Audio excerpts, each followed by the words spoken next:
The phone in my hand felt heavy, though it wasn't because of its weight. I had called my girlfriend 3 times, and she still hadn't picked up. We were supposed to meet at a Halloween party hosted by one of her friends, but something felt off from the start. She had sent me a message earlier in the day about needing to run some errands before heading over, but I hadn't heard from her since. The silence was unsettling. I stared at the dark screen of my phone, willing it to light up. The house was unusually quiet for Halloween night. No trick-or-treaters, no sounds of distant laughter, nothing but the ticking clock on the wall. After the 4th attempt to call her, I got up and decided to drive to her place. As I pulled into her street, something caught my eye. Her car was parked out front. My first thought was that maybe she had just forgotten to tell me she was back, but something about the way the car was parked, slightly crooked, made me feel uneasy. I parked behind it and got out. Her house was dark, not a single light on inside. I knocked on the front door, then again when no one answered. My knock echoed, a hollow sound in the still night. She's probably at the party already, I thought, trying to convince myself there was no reason to be worried. But I couldn't shake the feeling. I had a spare key to her house, and I hesitated before using it. It felt wrong somehow, like I was crossing a line. But the unease gnawed at me, and I unlocked the door. The house smelled strange, not unpleasant, but off, like something had been left out too long. The air was cold, and there was a faint buzzing noise coming from somewhere deeper inside. I flicked the light switch, but nothing happened. Power outage. I pulled out my phone and turned on the flashlight. I made my way to the living room, shining the light around. Nothing unusual. Her jacket was on the couch, the one she usually wore when she went out. Maybe she came home and left in a rush, I thought. But my gut told me otherwise. I called her name. No answer.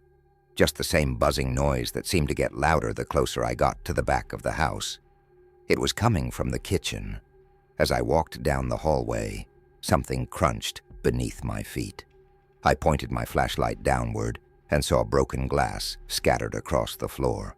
A picture frame had fallen off the wall. Heart pounding, I reached the kitchen and found the source of the noise. The refrigerator.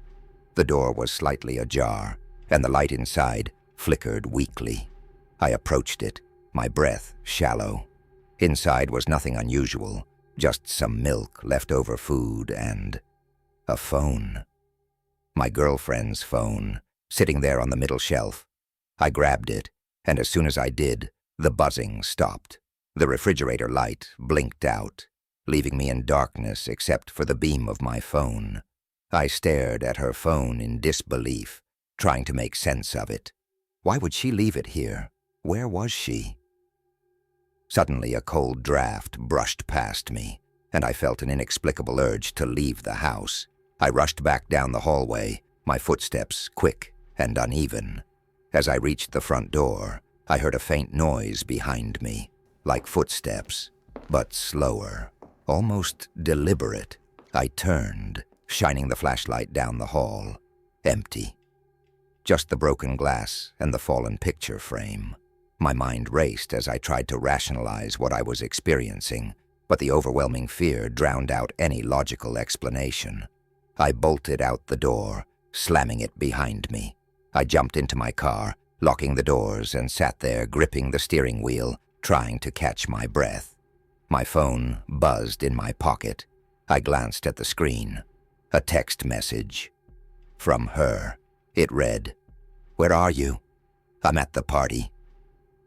I sat there, staring at the message, my heart racing. I texted back, asking why her phone was in the fridge and why the house was dark. The response came almost immediately. "What are you talking about? I'm here. Come inside." But the message didn't come from her number. It was sent from mine. I hadn't been inside the old science building since my first year in college. It was one of those places you only went to if you had a class there, and I hadn't. But my professor insisted that the only time he could meet with me to go over my project was after hours. He had a reputation for being eccentric, and people said he liked working late into the night. It was Halloween, and campus was eerily quiet. Most people were out partying or had gone home for the holiday. As I walked through the dark, empty courtyard, the wind howling through the trees, I began to regret agreeing to meet him. I pushed open the heavy door of the science building, and it creaked ominously. The lobby was dimly lit, just enough to see the worn-out tiles and the dust particles floating in the air. I made my way down the hall, my footsteps echoing in the silence. The meeting was supposed to be in his office on the 3rd floor. I took the stairs, the sound of my shoes against the metal steps amplifying in the empty stairwell. When I reached the top, I found the hallway even darker. Only one light flickered at the far end, casting long, shifting shadows. His office door was ajar. I knocked, pushing it open the rest of the way. "Professor?" I called out. No answer. I stepped inside. The room was small and cluttered, papers stacked on every surface. A faint chemical smell lingered in the air, reminding me of the labs downstairs.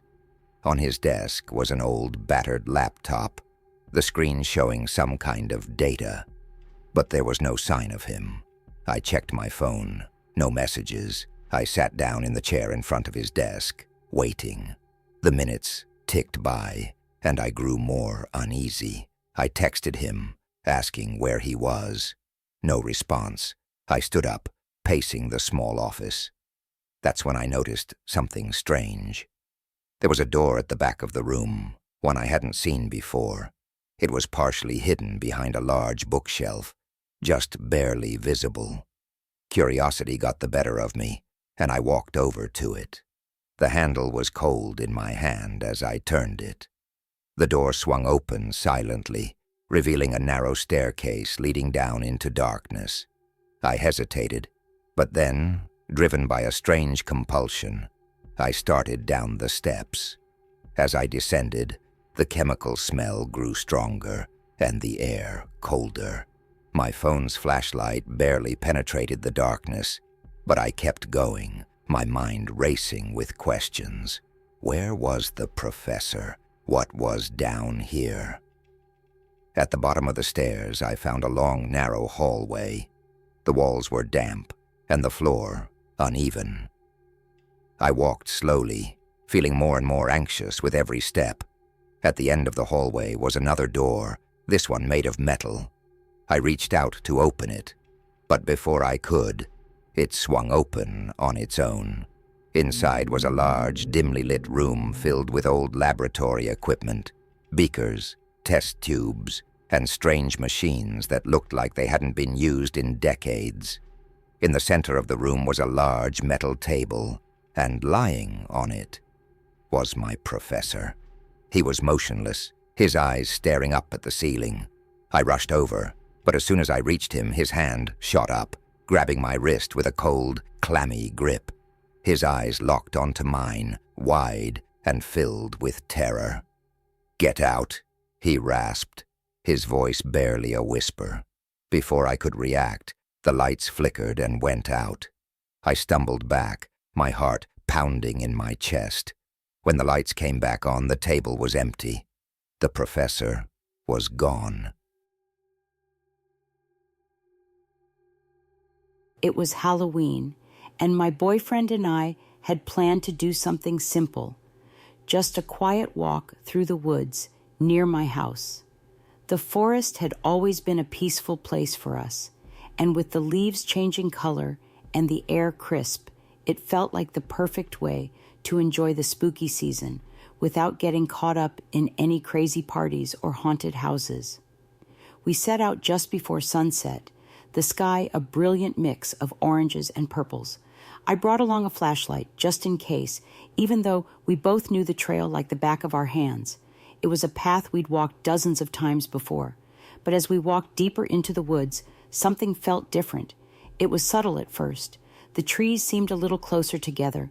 the air a little cooler than usual. The sounds of birds and rustling leaves slowly faded until the only thing I could hear was the crunch of our footsteps on the path. "Does this feel different to you?" I asked, glancing over at him. He nodded, looking around uneasily. "Yeah, it does," he said, his voice quieter than usual. We kept walking, but the further we went, the more uneasy I felt. The familiar path seemed to stretch on longer than it should have, and the trees, though we knew we were in the same forest, looked different.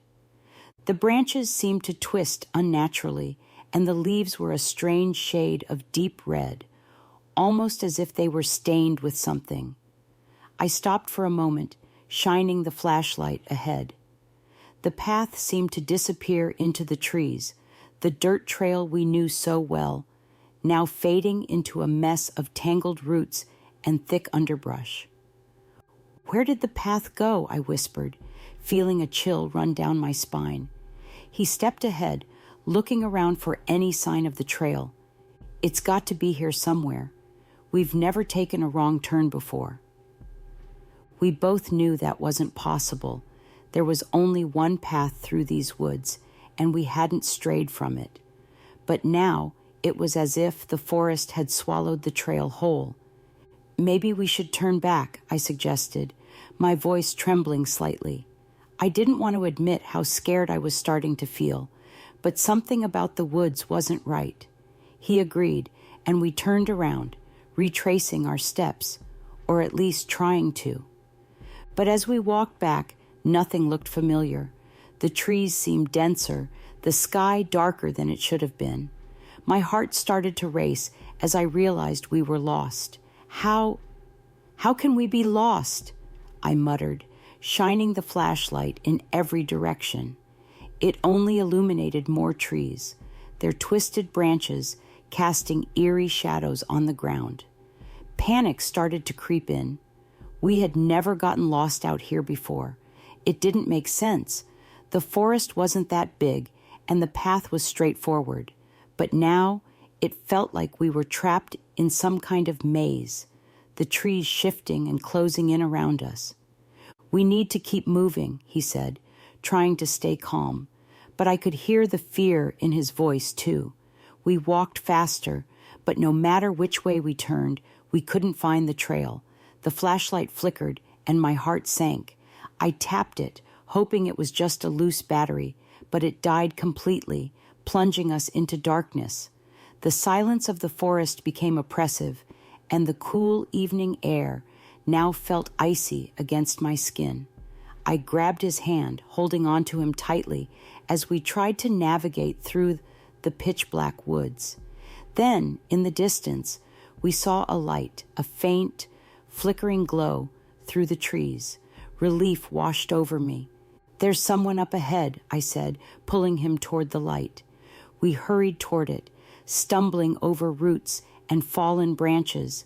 As we got closer, the light grew brighter, and I realized it was coming from a small cabin, something I had never seen in these woods before. "How did we miss this?" he asked, equally confused. I didn't care at that moment.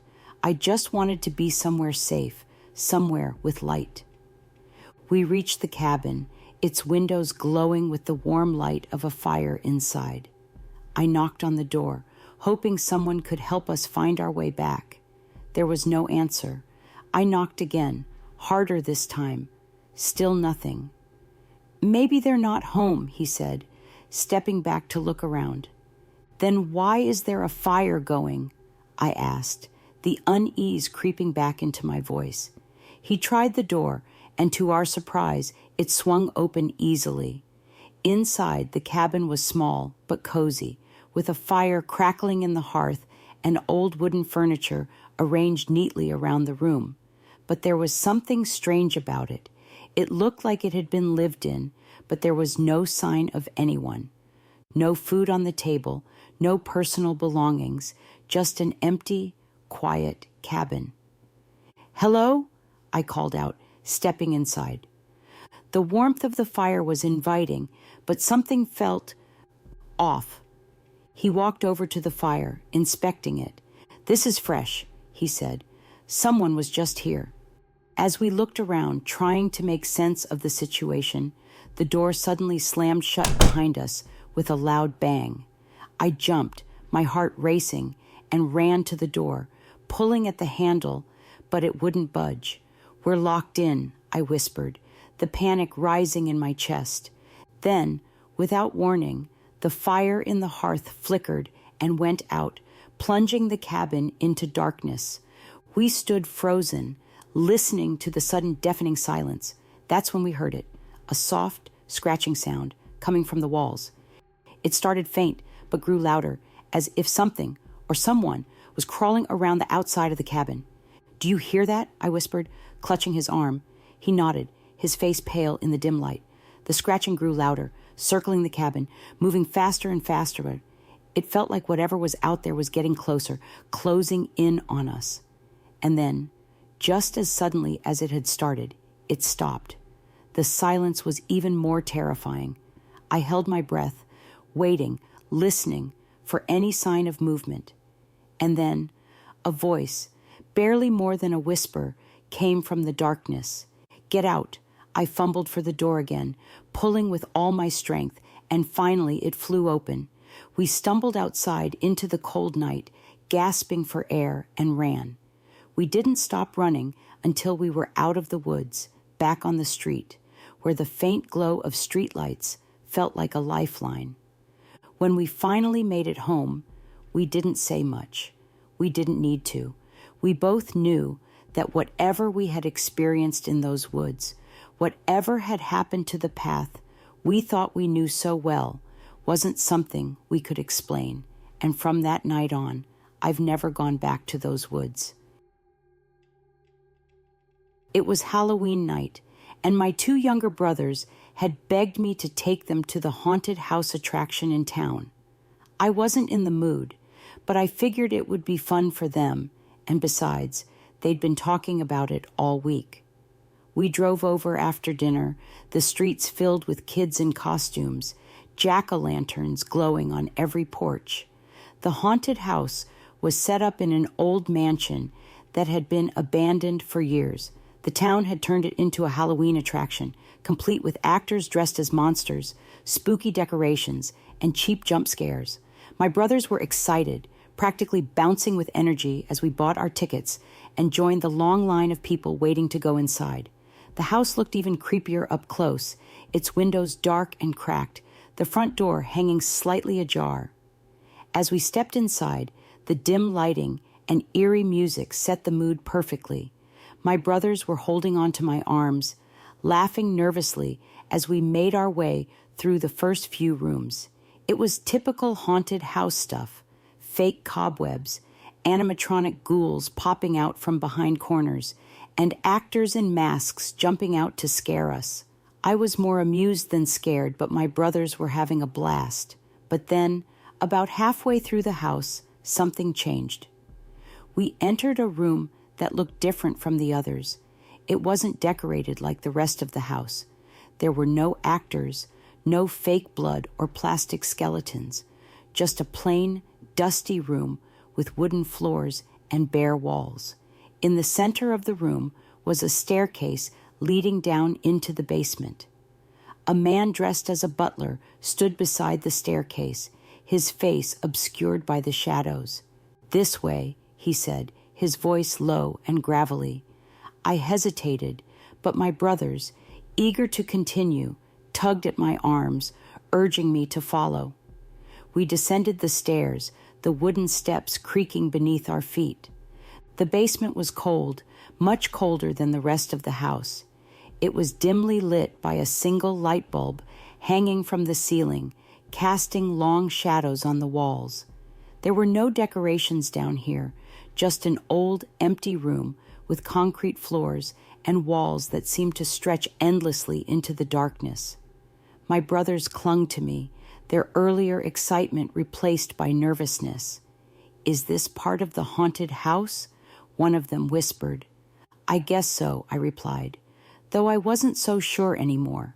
As we walked further into the basement, the air grew heavier, more oppressive. The sound of our footsteps echoed unnaturally, and the cold seemed to seep into my bones.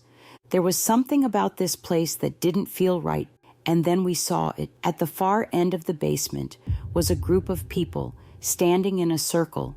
They were dressed in dark, tattered robes, their faces hidden beneath hoods. In the center of the circle was an old wooden table, and on it, something was lying there, covered by a sheet. We stopped in our tracks, staring at the strange scene. The figures in the circle were chanting softly, their voices low and rhythmic, almost like a hum. I felt a chill run down my spine, and I knew we shouldn't be here. "Let's go back," I whispered to my brothers, turning to leave. But as we turned, the basement door slammed shut behind us with a deafening bang. Panic surged through me. I rushed to the door, pulling at the handle, but it wouldn't budge. My brothers were clutching my arms, their faces pale with fear. The chanting grew louder, and I turned back to see the figures in the circle looking at us now, their hoods still covering their faces. The sheet on the table began to move, as if something underneath was shifting. "We need to get out of here," I said, pulling my brothers toward a side door I hadn't noticed before. It was partially hidden behind a stack of old crates, but it was our only way out.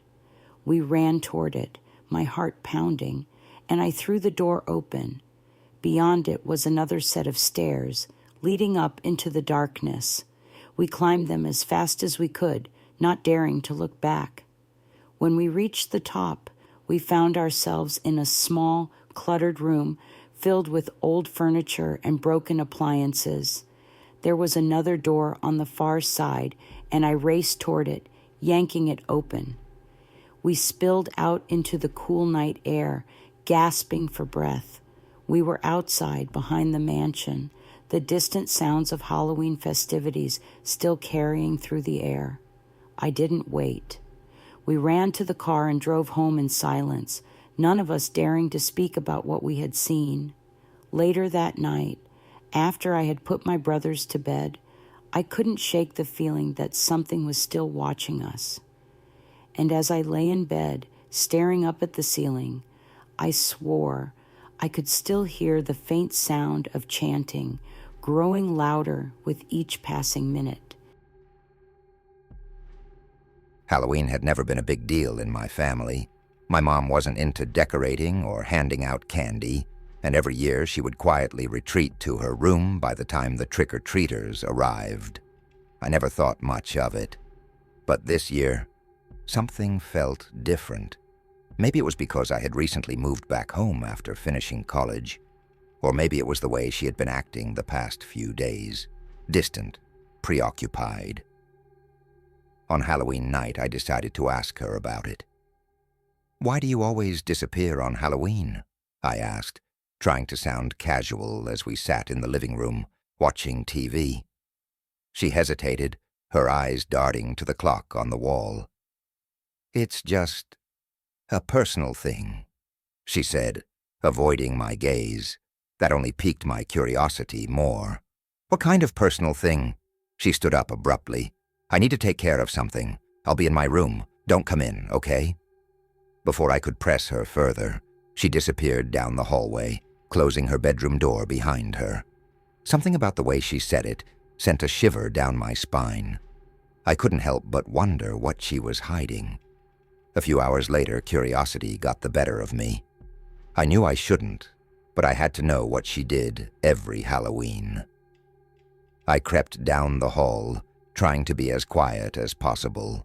Her door was slightly ajar, and I could see a faint light coming from inside. I peeked through the crack, expecting to find her watching TV or reading a book. Instead, I saw her sitting on the floor, surrounded by candles, her head bowed in silent concentration. In front of her was an old wooden box, something I had never seen before. I watched in silence as she opened the box and took out a small, black notebook. She flipped through its pages, her fingers trembling slightly. Then she began to speak, her voice low and steady, as if reciting a prayer or chant. But the words weren't in English. They were in a language I didn't recognize, harsh, guttural sounds that sent chills down my spine. Suddenly she stopped, her hand hovering over the page. The candles flickered, and the air in the room seemed to grow colder. My heart raced as I realized something was very wrong. Before I could react, my mom looked up sharply, her eyes locking onto mine through the crack in the door. Her expression was a mix of fear and anger, and for a split second, I thought she didn't recognize me. "Get out!" she shouted, her voice shaking with a mix of fear and fury. I stumbled back, my mind racing. I rushed to my room, slamming the door behind me. I could hear her pacing in the hallway, muttering under her breath, but I didn't dare open the door. I spent the rest of the night wide awake, listening to the sounds of her strange ritual echoing through the walls. The next morning, she acted as if nothing had happened. She didn't mention the previous night, and I didn't ask. But from that night on, Halloween wasn't just another holiday in my mind. It was a night I knew I would never forget, because whatever my mom was doing, it was something far darker than I could have imagined. My college friends and I had always been up for a good scare, so when we heard about an abandoned building on the edge of town that was supposedly haunted, we couldn't resist. It had been a dormitory back in the 1950s, but it had been shut down after a fire, and no one had bothered to fix it up. The perfect place for a Halloween adventure. We gathered our flashlights, bundled up in jackets, and headed out. The building loomed large in the night, its windows broken, the once white walls now gray and cracked with age. We pushed open the rusted front door, the hinges groaning in protest. Inside, it was just as creepy as we had imagined. Dusty furniture, peeling wallpaper, and an unsettling silence that seemed to press in from all sides. We wandered through the rooms, laughing and trying to scare each other. But as we moved deeper into the building, the laughter faded.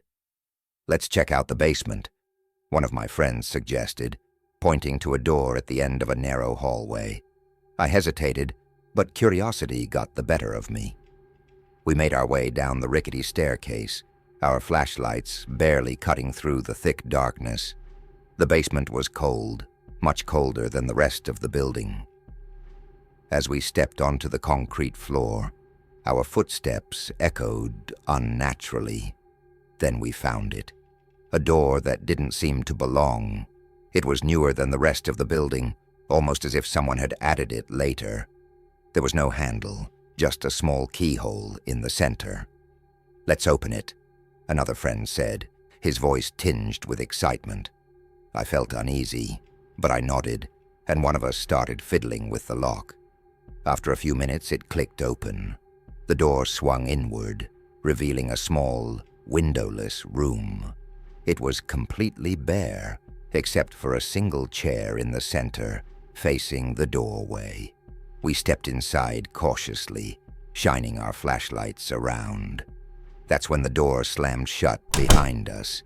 The sudden noise made us all jump, and I immediately tried to open the door again, but it wouldn't budge. Panic set in as we realized we were trapped. The air in the room grew colder, and a faint, high-pitched sound filled the space like a distant ringing in our ears. We stood frozen, our breaths coming in shallow gasps. That's when we noticed something even more disturbing. The chair, the only piece of furniture in the room, had turned to face us. We didn't wait to find out what would happen next. We pounded on the door, screaming for help, and after what felt like an eternity, it finally creaked open. We bolted out of the room, not stopping until we were back outside in the fresh air. We never talked about that night again. But sometimes, late at night, I find myself thinking about that room and the chair that turned on its own, and I wonder what would have happened if we had stayed. Halloween night was supposed to be a quiet one for me. I had no plans except to watch a horror movie marathon and hand out candy to the trick-or-treaters. My brothers had gone out with their friends, and I was looking forward to a peaceful evening alone. But as the night wore on, something felt off. The doorbell rang more than usual. Kids in costumes, of course, nothing out of the ordinary. But after a while, there was a knock instead of the bell. I opened the door expecting another group of trick-or-treaters, but there was only one kid standing alone. His costume was strange, not something I could easily identify. It looked homemade, like an old black cloak, with a mask that covered his entire face. He didn't say trick or treat or hold out a bag for candy. He just stood there, staring at me. Do you want some candy?"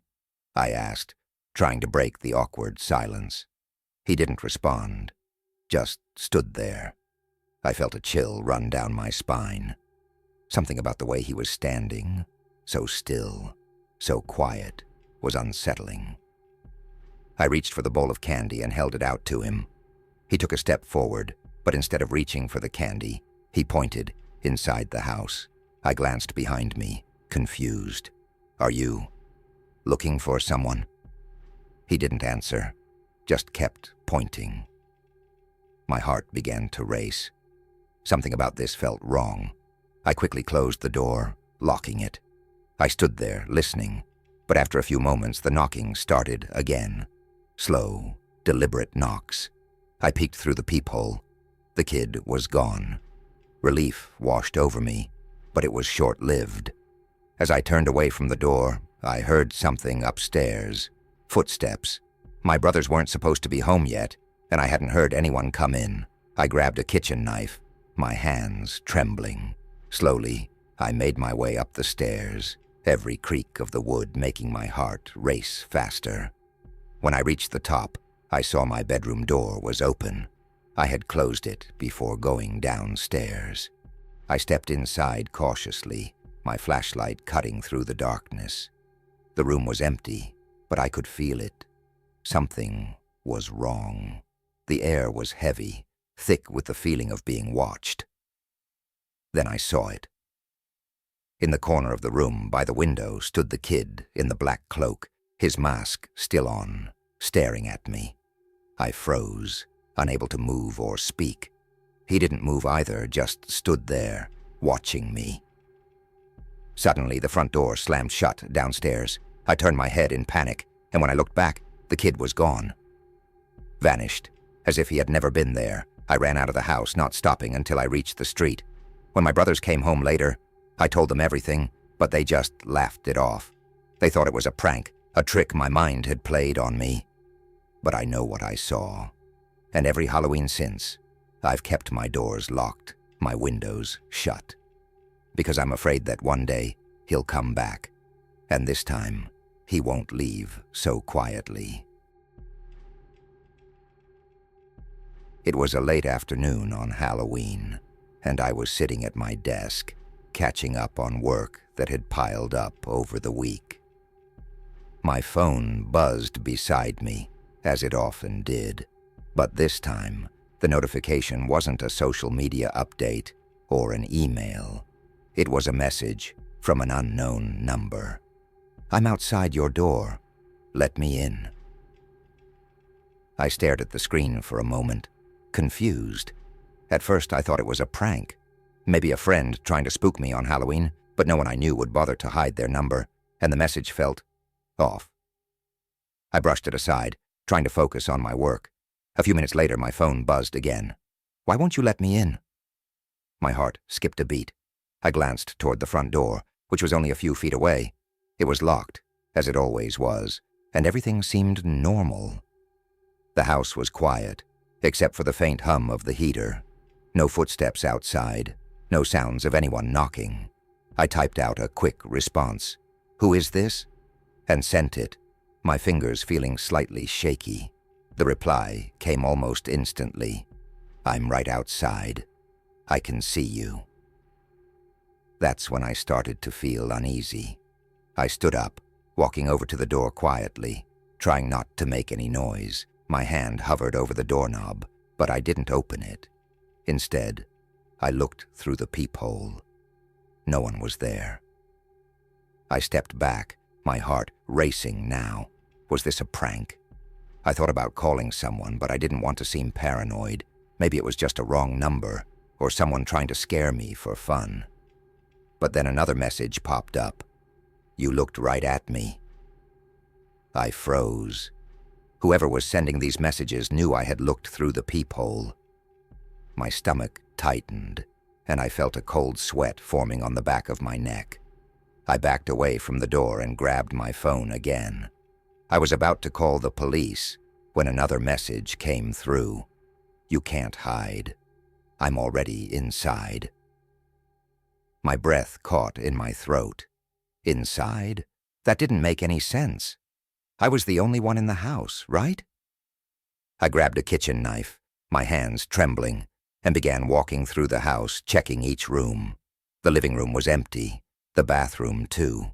I checked the windows, locked, the back door, secure. I made my way upstairs, moving slowly, listening for any sound, any hint of movement. The hallway stretched out before me, dimly lit by the fading evening light. My bedroom door was slightly ajar, which was odd because I always kept it closed. I pushed it open carefully, the knife ready in my hand. The room was empty, just as I'd left it. The only light came from my laptop sitting on my desk, its screen glowing softly. I stepped inside, scanning every corner. Nothing seemed out of place. And then my phone buzzed again. I'm in your room. I spun around, my eyes darting to every shadow, but there was no one there. I was alone. The silence in the house was suffocating now, pressing in on me from all sides. I quickly checked under the bed, inside the closet. Nothing. I tried to calm myself down. Maybe this was some elaborate prank. Maybe it was my mind playing tricks on me. But I couldn't shake the feeling that something was very, very wrong. I decided to leave. Whatever this was, I didn't want to stick around and find out. I grabbed my keys and bolted for the door. But just as I reached the front hallway, my phone buzzed again. Against my better judgment, I glanced down at the screen. I'm right behind you. I froze, feeling a cold shiver run down my spine. Slowly, I turned around. The hallway was empty. There was no one there, but the oppressive silence made it feel like the walls were closing in on me. My hands were shaking so badly, I almost dropped the knife. I rushed to the front door and flung it open, stepping out into the cold night air. I stood there for a moment, my breath coming in short gasps. The street was quiet, the houses dark, and no one was around. I felt a sense of relief wash over me. Maybe I had imagined it all. I started walking to my car, wanting to put as much distance between me and the house as possible. But as I reached for the car door, my phone buzzed one last time. I didn't want to look, but I couldn't help myself. I glanced down at the screen. The message simply said, "See you soon." I drove away, my heart pounding, not daring to look back at the house. Even now, as I sit here miles away, I can't shake the feeling that whoever, or whatever, was messaging me wasn't done. And I can't help but wonder when that final message will come again.